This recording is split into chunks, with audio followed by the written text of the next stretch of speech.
Mr. Speaker, I'm grateful for your permission to make this statement. Yesterday, we began our day together. You, I, my right honourable friend, the Prime Minister, and members from right across this House, when we broke bread together at the Parliamentary Prayer Breakfast.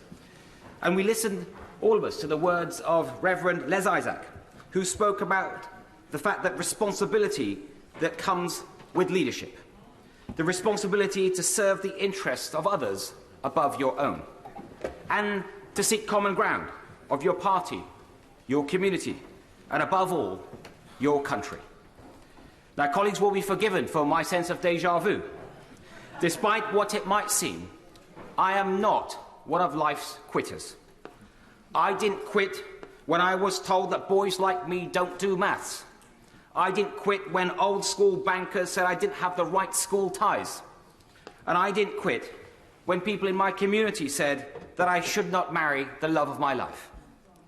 I care deeply about public service and giving back to this country that has given me so much. That is why, when I got the call from my right honourable friend, the Prime Minister, just over a year ago, I didn't hesitate to serve again. It was a critical time for our country. Tough decisions needed to be made about when we were going to come out of lockdown, about supporting the National Health Service and the care sector under unprecedented strain. It has been an absolute privilege of my life to have been trusted with these responsibilities, and I can only hope that my best has been good enough. It has undoubtedly also been one of the toughest roles that I've had so far. The gravity of Home Office decisions, the scale of Treasury decisions, but nothing matters more than the health of your people, of the British people, especially and in the wake of a pandemic. Caring for people's health and well-being is truly a noble vocation. And so I would like to take this opportunity to pay tribute to all of those across the country working in health and care sectors, as well as those that I worked so closely with in my old department, DHSC, and in the NHS.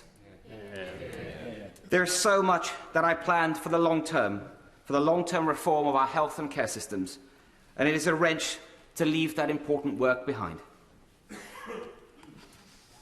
Now, when I last gave a personal statement from this seat, I spoke about the importance of institutions and conventions. Today, it is about the importance of integrity. And don't worry, there's not going to be a series of these. Institutions and integrity are both central pillars that underpin our great democracy. It doesn't matter what your political perspective is in this House. I believe that we are all motivated by the national interest, and that the public expects us all of us, to maintain honesty and to maintain integrity in whatever we do. This is not an abstract matter. We've seen in great democracies what happens when divisions are entrenched and not bridged. We cannot allow that to happen here. We must bring the country together as one nation. Effective governance inevitably requires loyalty and collective responsibility. Of course it does. And I'm instinctively a team player. And I have completely focused on governing effectively over the last year.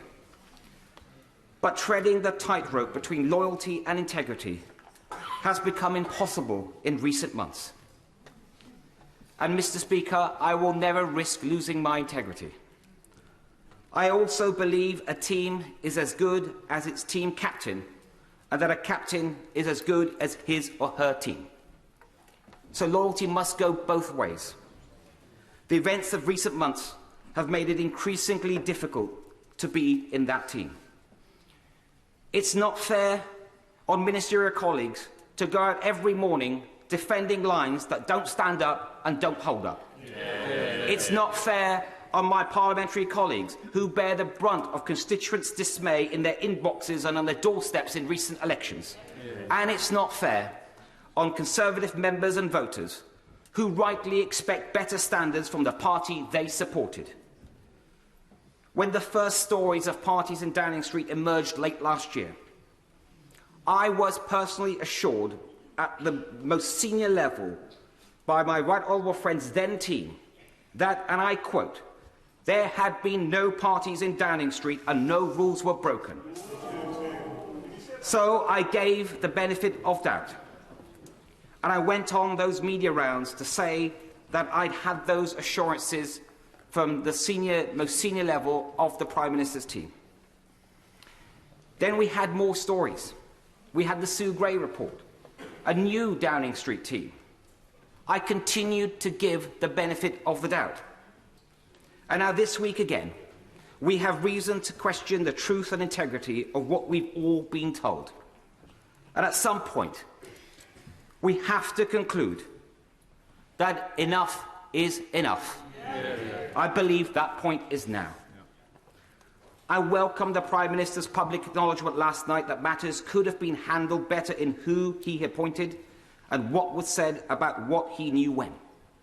And I appreciated his kind and humble words and his humble spirit when I went to see him yesterday, and also the kind letter that he has sent to me. But I do fear that the reset button can only work so many times. There's only so many times you can turn that machine on and off before you realise that something is fundamentally wrong. Last month, I gave the benefit of doubt one last time. But I haven't concluded that the problem starts at the top. That is not going to change. I have concluded that the problem starts at the top, and I believe that is not going to change. And that means that it is for those of us in a position who have responsibility to make that change. I wish my Cabinet colleagues well, and I can see they have decided to remain in the Cabinet. They will have their own reasons. But it is a choice. I know just how difficult that choice is. But let's be clear. Not doing something is an active decision. I am deeply concerned about how the next generation will see the Conservative Party on our current course. Our reputation, after 12 years in government, depends on regaining the public's trust.